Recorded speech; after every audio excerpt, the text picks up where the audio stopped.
We're going to look at a maamar that is one of the Rebbe's classics, if you can say so. The maamar that was said on Parshas Chayei Soro, which was also Chaf Mar Cheshvan, the birthday of the Rebbe Rashab in Tafshin Mem Aleph, 1980, would have been. And this maamar, Vayiyhu Chayei Soro, it's from maamar Melukatim, one of the edited maamarim of the Rebbe. And its main theme is the theme of simcha, of joy, and what true joy is. But it also includes many other very fundamental ideas. So let's get into it. Vayiyhu Chayei Soro, Meya Shana ve'esrim Shana v'sheva shanim, Shnei Chayei Soro. So the pasuk says, and the life of Soro was 100 years, 20 years, and 7 years. In other words, 127 years. Shnei Chayei Soro, they are the years of the life of Soro. So the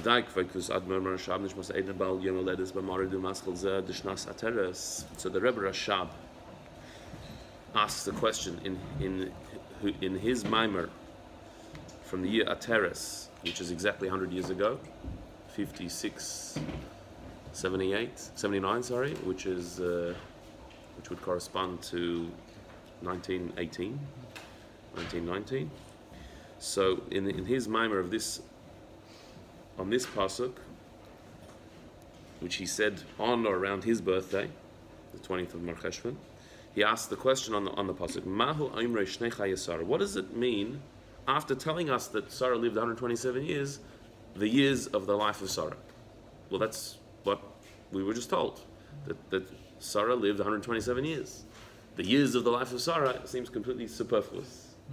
We were just told she was 127. What's the addition? Shnei Chayei Soro, the years of the life of Soro.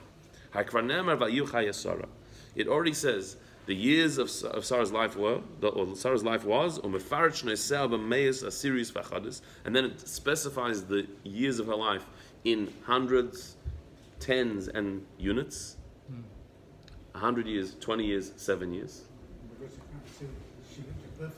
Correct. So, and that the various Mefarshim and Chazal explain why it separates the hundreds, the 20s, and the 7s. We'll talk about that later. But after telling us that Soro lived 127 years, why does it then go back and say, Yemei Chayei Soro?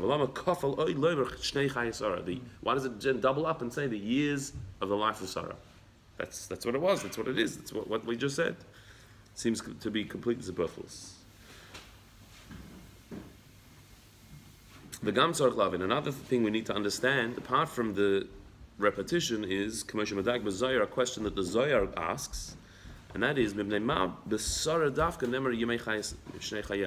why is it that Soro has this unique, distinguishing idea that her life, the days of her life, how long she lived, is specified by the Torah? Why is her life specified? To the point where the parsha of Chayei Soro is named for her life, meaning the years of her life have some big significance. That not only does the Torah mention it, but it's the name of the parsha. Which the name of a parsha is the essence of the parsha, the meaning and the main theme of the parsha. The life of Soro. So obviously the Soro's life has some very great significance. We don't find any of the other mothers of the Jewish people, the matriarchs, were not given how old they lived. Rivka, Rachel, Leah, we're not told in the Torah their age when they passed away. But Soro, it specifies her age, and it gives a parasha the name Chayei Soro, the life of Soro. There's some deep significance here. So the Zohar asks that question: what is the significance? What's so special about Soro that the years of her life need to be specified in the Torah? Or maybe it was a maamar Zohar. So in order to explain these questions, the Rebbe Rashab in his maamar from 100 years ago quotes the Zohar. The Zohar says the following idea, and this is in summary. The Rebbe Rashab paraphrased and quoted bits of the Zohar, a long teaching the Zohar that says the following idea. Asas Chava la'alma. Chava came into the world. Eve, the first woman, came into the world. V'stabkes b'chivya. But she got stuck with the snake. She got involved with the snake, and the snake stuck to her. Also Noach came into the world. Also Noach la'alma. What does it say about him? That he drank from the wine and he got drunk. Also Soro v'nochtus v'salkas. But Soro came along, she went down and she came up again. And she did not get stuck with the snake or with evil. As it says, as it says that Avram came up from Mitzrayim, he and his wife, Sarah. And for that reason, she merited to supernal life. One second, and the Zohar concludes, and for this reason, her life was hers. Life was hers. She had life. Okay, again, the Zohar, we need to explain this. The Zohar says that Chava came into the world, but she got stuck with this snake. Noach came into the world, but he got drunk. Sarah came, she went down, but she came up again. As it says that Avram came out with Sarah, his wife, came up from Mitzrayim. And so therefore the Zohar says, she merited to supernal life, to a higher level of life, and her life is hers. Hers is real living. So somehow the Zohar here is telling us that Chava coming into the world, Chava specifically, came into the world. She got involved with the snake, but wasn't good. Noach came, and he got drunk. But Sarah came, she went down, but she came up again. She succeeded somehow in what Chava and Noach did not succeed.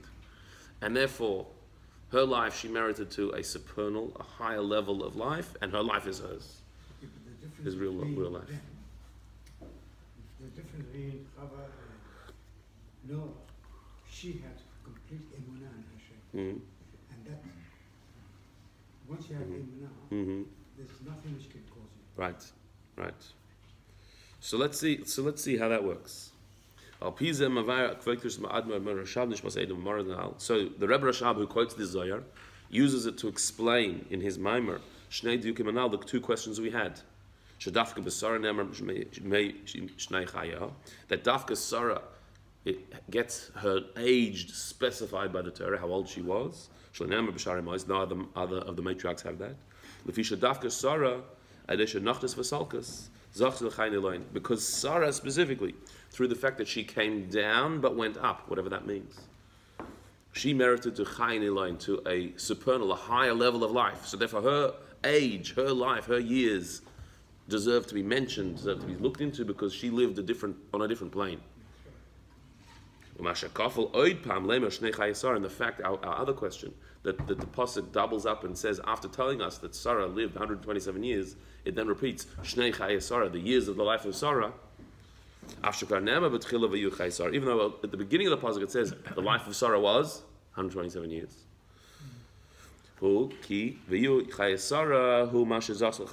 Because the first time it mentions the life of Sarah, it's referring to the fact that Sarah lived on this supernal level, this high level of life. And when it then says the years of the life of Sarah, that's the second phrase that the Zohar says, that her life was hers. In other words, the Zohar describes the Maila, the advantage and the high level that Sarah reached, in two phrases: that she lived a supernal life and her life was hers. Which we don't know what these things mean yet, but there's phrases at the moment. But the Zohar says two phrases about her: that she lived a supernal life and her life was hers. So the Pasuk, says the Rebbe Rashab, the Pasuk, it reflects those two statements, those two levels, that she lived a supernal life and her life was hers, by saying, Vayiyhu Chayei Sarah, and the life of Sarah was 127 years, Shnei Chayei Sarah, the years of the life of Sarah. Two phrases, one for her supernal life, one for the fact that her life was hers. Her living was called living.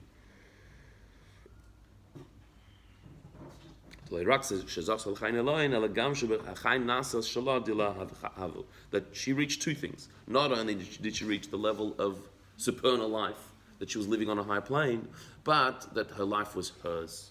Whatever these things mean, we'll see. So we need to understand what they mean. What does it mean that Sarah had this uniqueness, that she lived a supernal life and her life was hers? It's a strange phrase. Her life is hers. Who else could it be? Living somebody else's life. What does it mean? Her life was hers. And what is supernal life as opposed to normal life? That Sarah specifically. We also need to understand. From the phrase that the Zohar uses here, Chava came along, then Noach came along, and then Sarah came along. Obviously what this means is she has shaychas ben gimel yonim elo, that there's some hemshech, there's some continuum here.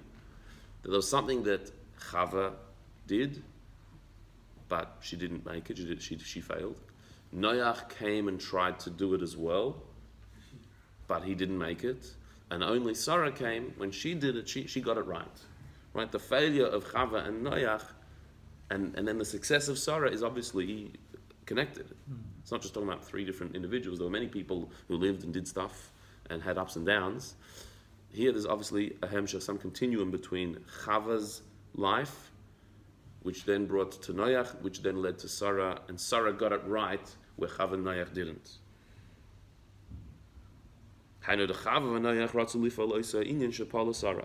That what this means is that Chava and Noach attempted to achieve whatever it was that Sarah did achieve.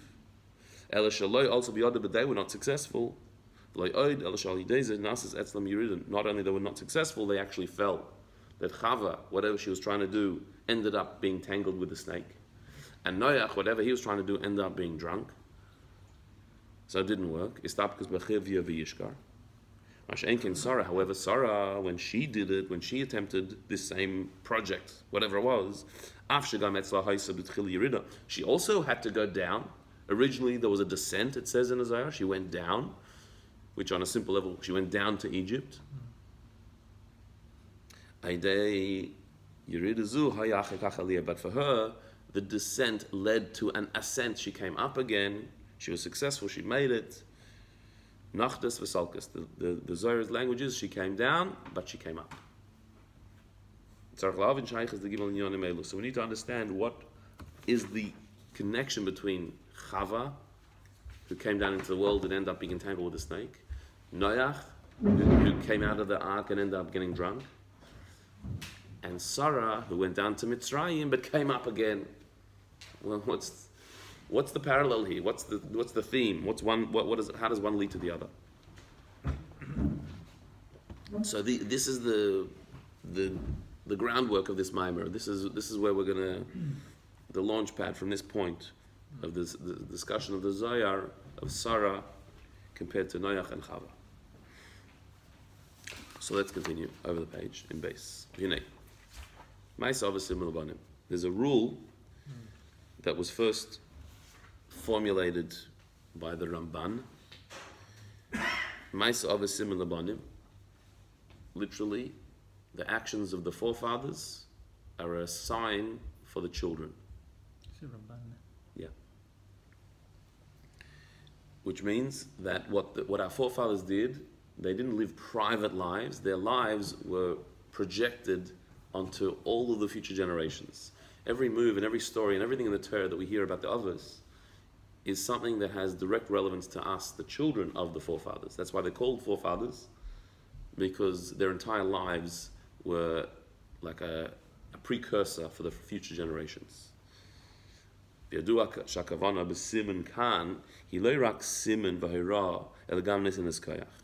it's known that here when it says a simon, that the actions of the forefathers are a sign of what's to come for the children, doesn't just mean it's a sign, and doesn't just mean it's a direction. This is what we should do. We should follow the ways of the forefathers.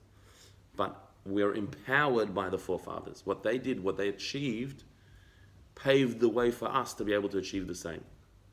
So their lives, they lived a life that was preparing for their children to be able to follow their path and do the same.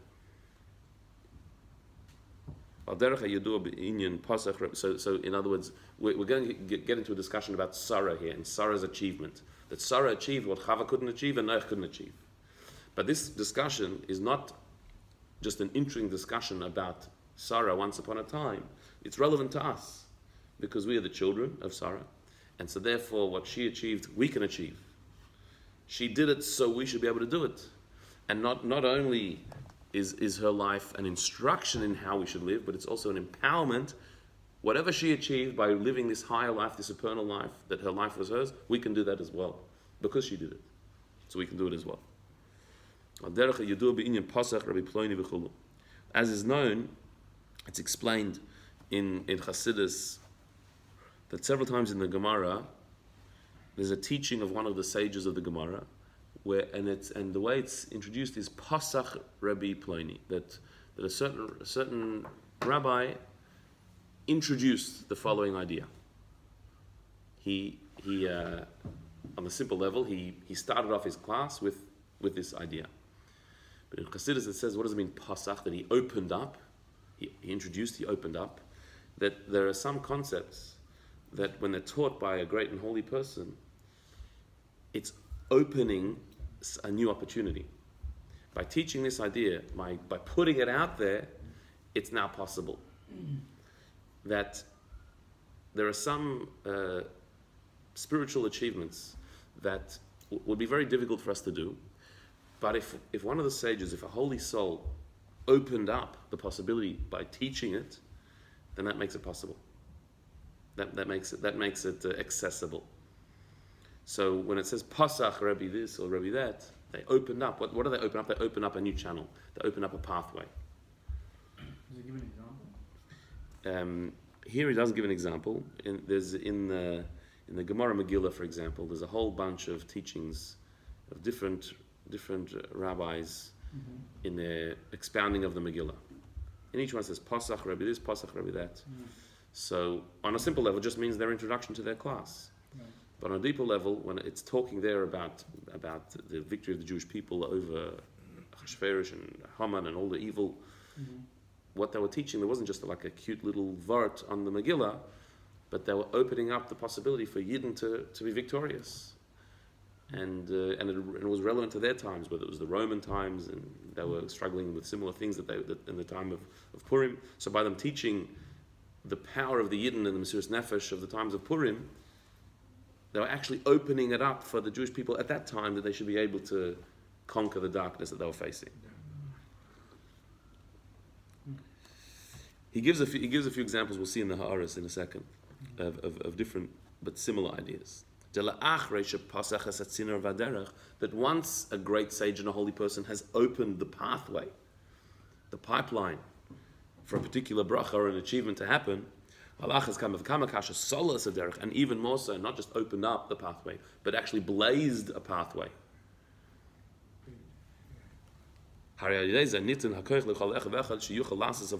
This makes it possible for everyone to fulfill, to do it, to follow it. You don't need to work as hard as the first time. When somebody has done something, it's much easier to follow. To do it the first time is very difficult. But once somebody's done it, it's much easier. On a simple level, blazing a path when there's a forest and there's old trees and long grass and everything. So it's very difficult to get through. But once somebody has done one, has gone through it and steamrolled through and cleared a path in the bush, so it's easy to follow that path. The first time is hard, but after it's easy. So on a spiritual level, our sages did this. That they opened up spiritual pathways.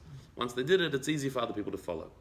Like it says about Avram Avinu also, a question that is asked, that Avram, we make a big deal about the Akedah, that he was willing to sacrifice his son. So the Alter Rebbe asks in Tanya, what's the big deal? There have been many people throughout our generations, the Jewish people have had self-sacrifice all the time.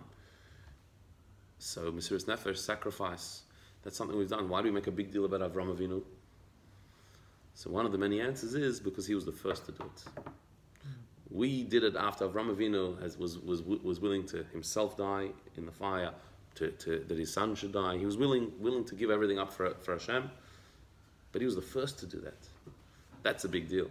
When no one's done it before and you do it, that's opening a path. That's a big deal. To go after him and do it is not as big a deal because the path has been opened. Well, if you look at the very interesting story he tells in the Ha'aras down the bottom, in the note number 16, there's a fascinating idea. We find this even in the idea of understanding a concept. That in studying Torah, an idea that has been understood before is much easier to understand than an idea that no one has understood yet. What does that mean? Maran HaKadosh, this is a story, it's brought here from the Chida, I believe, that Maran HaKadosh Beis Yosef Zal, Hukshaloi Bebeis Medrashay Lashon HaRambam Kosher Moed. The Beis Yosef, the author of the Shulchan Aruch, Rabbi Yosef Kara, was once teaching in his Beis Medrash a Rambam. He was learning through the Rambam, and he found there was something very difficult, a big question he had on an expression in the Rambam's writings that he couldn't understand. What did the Rambam mean here? And he struggled on it. And he actually spent days and nights stretching his brain to try and understand this statement of the Rambam. And finally, one night, he couldn't sleep even thinking about it, and he came up with a solution, an explanation of what this Rambam means. Right, so you can imagine the Beis Yosef, Rabbi Yosef Kara, one of the greatest sages of his time, the author of the Shulchan Aruch that we still live by today. If he couldn't understand the Rambam, that means that it was a tough Rambam. It was a difficult thing to understand. And it took him days and days, and he finally figured out an explanation of what this Rambam meant. Ulamacha, the next day, after that night, sleepless night of figuring it out, the next day, Nena Talmid Chacham Rach B'Shanim, he went to his Beis Medrash, and there was a young student who was learning Torah, and the Amar Lo Talmid Chacham Aderech K'Moshe, and that young student said, "Oh, you know that Rambam that you asked? I think this is the answer." And he explained it the same way that the Beis Yosef had figured out the night before. So the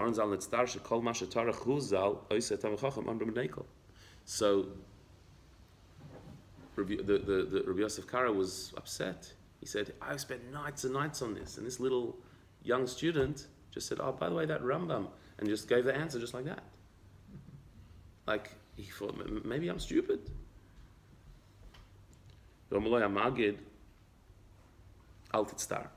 So that night, the Beis Yosef had a visit from his Maggid. His Maggid means a teller, but in this case, the Maggid was an angel. There was an angel that the Beis Yosef had regular contact with, who would teach him Torah. By night he would have dreams and visions, and this Maggid, this Malach, this angel, would reveal to him Torah. There's a whole book called Maggid Mesharim of the revelations that the Beis Yosef had from this Maggid, which, just parenthetically, is quite cool that here you have the legalist, the Yosef Kara, someone who's writing the Shulchan Aruch, a very technical work of halacha, but he also had an angel that spoke to him at night and revealed to him Kabbalistic secrets. That's not included in the Shulchan Aruch, those secrets. That's a different section of Torah, the mystical side. But anyway, the Maggid that night, the night after the Beis Yosef had this bit of a slap in the face, that here I spend days figuring out something that some young student figures out in a minute. So the Maggid told him that night, Al Tistar, don't be upset. You merited to work hard on this idea. And you got the truth. Through the hard work and toil of trying to figure it out, you came to the true explanation of the Rambam, what he meant. But after you did the hard work to understand the concept, now anybody can get it. You've made the idea available. Meaning, not because you're going to teach the idea, just the mere fact that you've brought it down, that you worked hard to understand it. Once you've understood it, that idea is now an available idea in the world, that anybody can come along, learn that Rambam, and say, and understand it. Even before you've taught it to the world, the mere fact that you've blazed the path, the intellectual path of understanding that part of Torah, has now made it available to everybody. Which is a very, very fascinating concept. It means that there's a world of ideas, an invisible world of ideas, and when ideas come down, they're now in the world and available to others. That people say that this has happened also in the world of inventions. that it's happened that there's been a team of people working on a particular problem or trying to solve some issue, and they've come up with a solution or an invention or a new idea.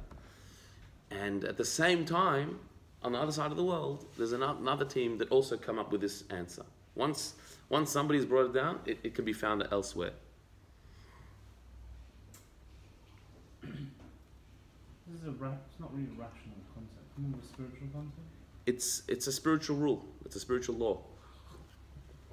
That just like in the physical sense, when you blaze a path in the forest, so somebody else could walk through it. Mm-hmm. So in the world, there's a world called the world of machshava, the world of thought. Mm-hmm. It's not as visible, but it's a real world.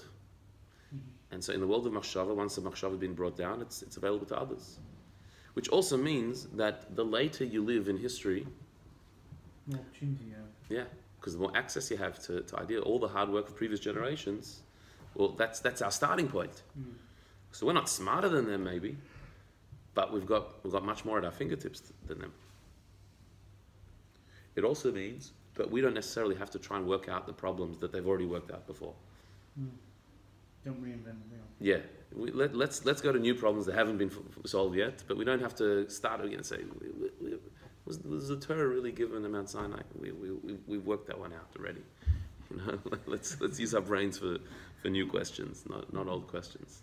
God really exists. So that's a fascinating story and a very very basic principle of spirituality, that once a path has been opened, it's available to all. So that's true of the intellectual realm of an idea. Then the Rebbe in this ara quotes many other sources. Very gam Magid Mesharim, Pashat say actually the Magid Mesharim, which is the Beis Yosef in Pashat Chayei. Urim Gedolim, Rabbi Avrami Yisrael Zevi, Chelik Ari Leisharim, Midbar Kedemus Lachida, Keser Shem Tov, Valderes Abatoldis Yaakov Yosef. He quotes a whole bunch of Sfarim that bring this idea of drawing down a new concept and making it available to others. And the last one he says that in the Toldos Yaakov Yosef there, Huva Sha'arizal Amar Beis Yosef. It says that Arizal told the Beis Yosef, not his Magid, a different version of the same story. Or Mei Sharim, and then in Mei Sharim, which is a collection of Mamarim from the Alter Rebbe and the Mittler Rebbe and the Tzemach Tzedek, I believe, Mamarim and letters and different things. Bir Admar Zaken Ban Hogas Arava Magid Mezrich. There, the Alter Rebbe explains one of the strange customs of the Magid of Mezrich, his teacher. The Magid would sometimes be with his Talmidim, sitting and learning, or for bringing, and he would sometimes blurt out an idea that nobody knew what he was talking about. He would just say something. It was like half a concept. It was half an idea. But it wasn't even clear what he was actually saying. And so the Alter Rebbe explained what the Magid was doing was that sometimes he would have a certain hasaga. He would conceptualize something. An idea would come down, but it wouldn't fully come down. It wouldn't be clear to his own mind.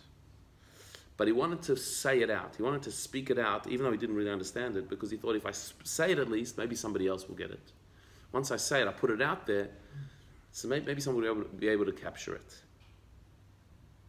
that level of like chokhmah before it's gone into bina? A little bit, yeah. It's like a chokhmah without bina. That like the concept is there, but it hasn't been formalized into bina, hasn't been brought down into words so much. But he just wants to blurt out what he got, because once it's out there, maybe somebody else will get it. We find that this also, I mean, if we could say such a thing, if you listen to the Rebbe's recordings of the Rebbe's Mamarim, it's very hard to understand sometimes what the Rebbe is saying. We learn these Mamarim that have been edited, that were written by the Talmidim, then edited by the Rebbe and prepared for publication. If you would find, I mean, this recording was said on a Shabbos, but if you find the midweek Mamarim, actually, no. This was a midweek one, so we could listen to this one. This was on a Wednesday night of Parshas Chayei Soro in 1980. So this for sure a recording of it. So if you would listen to this maamar on recording, I would guarantee it would not be as smooth or as orderly as it is here. The Rebbe sometimes also, like, there'll be ideas that the Rebbe would blurt, because in the state of saying a maamar, the Rebbe is like a flow of divine inspiration. And so the Rebbe would just want to get it out, get these ideas out. Then later they can be worked on and figured out and try and understand. But once they've been said, now they're available in the world, so then they can be understood. And it could even be that somebody else might understand it before the Rebbe himself understood it. Because he's the conduit. He's bringing the idea down. Maybe somebody else will figure out. We know that with the Tzemach Tzedek, Reb Hillel Paracher argued with the Tzemach Tzedek on the meaning of one of his maamarim. Reb Hillel Paracher gave an explanation of something that the Tzemach Tzedek had said. Tzemach Tzedek said, no, it means this. And Reb Hillel Paracher argued with him. But it's his maamar. How can you argue with what he means? So Reb Hillel Paracher said, no, it's Chassidus. Chassidus comes down, so Tzemach Tzedek can learn his maamar. I can also learn his maamar.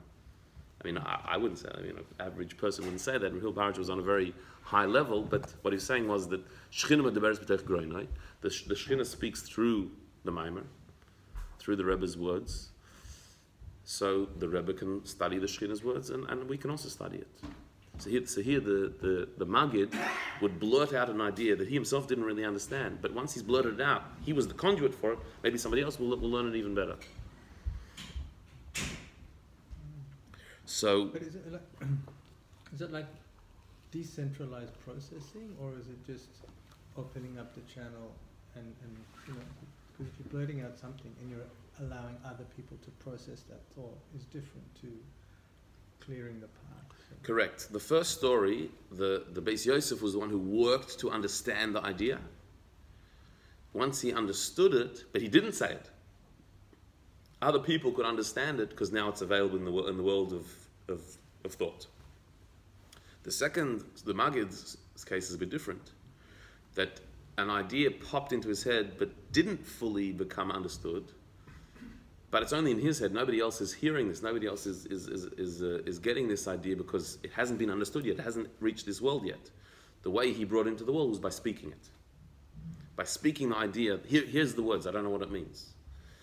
But once it's been spoken, it's in the world now. It's available for others to work on and try to understand. So the Beis Yosef brought it down into the world through understanding it. The Maggid brought certain things into the world by saying them without understanding them. But once it's here, once he's blazed that path, others can follow. Unprocessed data. Mm-hmm. So this is putting more color into the concept in the Maamar that Pasach, Rabbi this and Rabbi that when a sage opened up a teaching, it wasn't just opening like this was his opening joke or opening line, it was his opening up a path that we can follow. And when our forefathers, when they achieved what they achieved in their spiritual life, that opened up a path for us to follow, and we can easily achieve even very high levels because the path has been blazed for us. So going back into the Maamar, Vayiyhu, from the fifth last line at the end, Vayiyhu b'gam b'negei le'mois. Oh, sorry, above that. The six lines up from the bottom.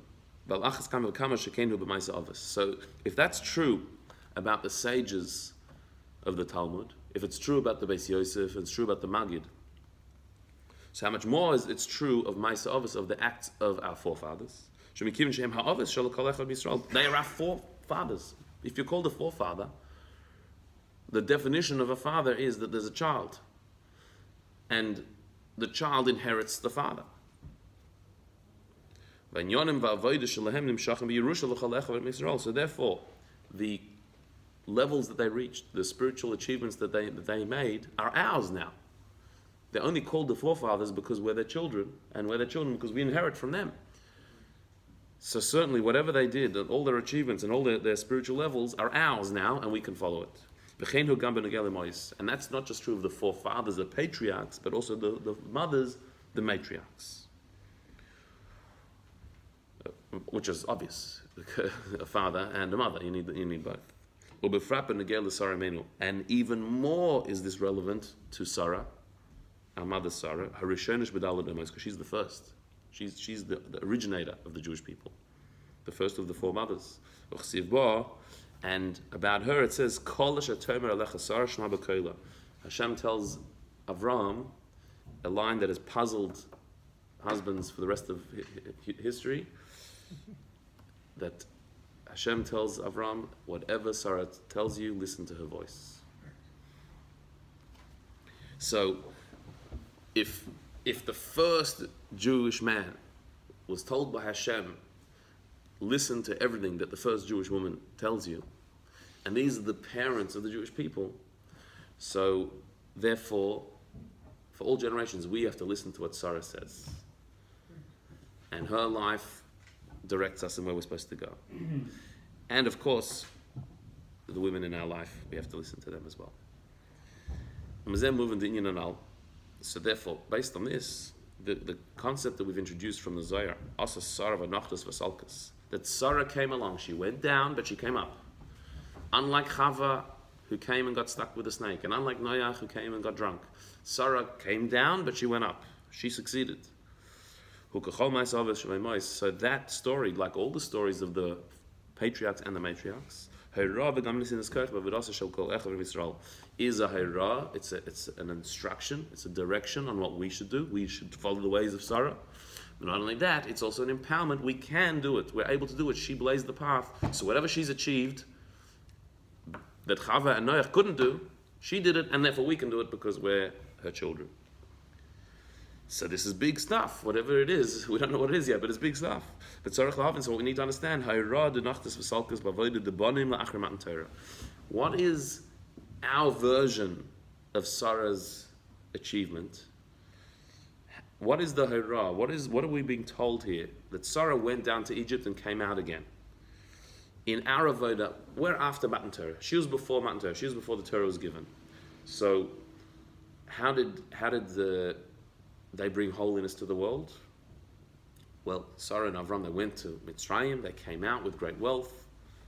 That was her Avodah. How do we bring holiness to the world? By Torah mitzvahs. We don't need to travel around to Mitzrayim to do this. We have to do Torah mitzvahs. So, what are we being told? When we're told that Sarah went down and came up. She went down to Mitzrayim, but she came up. And that was her achievement. So we're supposed to do that? Should we be going to Mitzrayim now? How do we apply this in the post-Matan Torah world? How is it ours? So, look at the note 20 at the bottom on this point. Vagam shal vaydas abanim hi la'achar Matan Torah or ma'aseh avos haya lifnei Matan Torah. The avodah of the banim, our spiritual life, is lived in the post-Matan Torah world, where we have Torah and mitzvahs. The forefathers lived at a time before the Torah was given. And so even though we say that they kept the Torah before it was given, but that was on a spiritual level, not in the way that we keep it. So, in a way, how can we say that the acts of the forefathers is an instruction on how we should live? We know how we should live, Torah mitzvahs. They didn't have that. So, we're doing what Hashem wants because we've received the Torah. They didn't receive the Torah yet. They didn't have mitzvahs like we do. So, how is their life an instruction for us? There is an advantage, as a superiority to the stories, the actions of the forefathers that was before the Torah was given, over the avodah, the spiritual work of the children, we who live after the Torah was given. They have a superiority over us. Like it says, that the sages say, it's quoted by Rashi, Yafa sichas shel avdei batei avos lifnei hamaka miterasan shel banim. That it's more beautiful, the discussions of the servants of the forefathers, that's more beautiful than the Torah of the children. Right? This is in reference to the story of Eliezer, the servant of Avram, who goes to find a shidduch for Yitzchak, and he finds Rivka and brings her back. The story of Eliezer finding Rivka to marry Yitzchak is such a long story in Parshas Chayei Soro. It takes up lines and lines and psukim, and like this whole long story that's repeated. That Eliezer goes down, he gets instructions from Avram, he goes to the well, he makes a whole test, and the girl that comes, and then it all happens, and then he tells the story to Besuel, the father of Rivka. He says what happened, so he repeats the whole thing, and then he goes back. It's so elongated, it's so detailed, and it's a story. It's a story. It's a beautiful story, but a story about one of the servants of the forefathers and what he did. It could have just said he was sent, he found her, he came back. Like it could have been done in a pasuk or two. So we see the Torah puts all this effort. We know the Torah does not waste words, and yet there's all these words about the forefathers' servant and what he did. When it comes to Torah instruction, mitzvahs, we sometimes have an entire mesechta, like a whole tractate of halachas that are hinted at in an extra yud or in a little word here or there. The laws of Shabbos. There are a few psukim in the Torah that say, remember the Shabbos and keep it holy. Don't do malacha on Shabbos. You know, no details, no, like with a little word here, a little word there. So on this, our sages say that Hashem loves the stories of the servants of the forefathers even more than the Torah of the children. Even more than the mitzvahs that we do. Wow. What is this? Shahari says Chazal, Shai Parshu Shal Eliezer Kefula b'Torah, v'har b'gufei Torah lo nitnu ela b'remizah. That the story of Eliezer is doubled in the Torah. It's told twice, when it happened, and then when he told what happened. And there are many basics of Torah, of mitzvahs, that are just hinted at in a word. So why is that? Why does it work that way? So one of the reasons for this is that the movements of the forefathers, everything they did, every story about them, it's not a specific story about them. It's a story about everyone that applies to all of their children, all times, everywhere. And so, when it comes to giving the laws, Hashem just gives a hint and you get the idea. But when it comes to the stories of the forefathers, that is our life. That's everything. That is everything that they did is everything that is going to happen to us and everything in our life. As explained many places in Chassidus, and in the brackets he quotes a whole bunch of sources. What's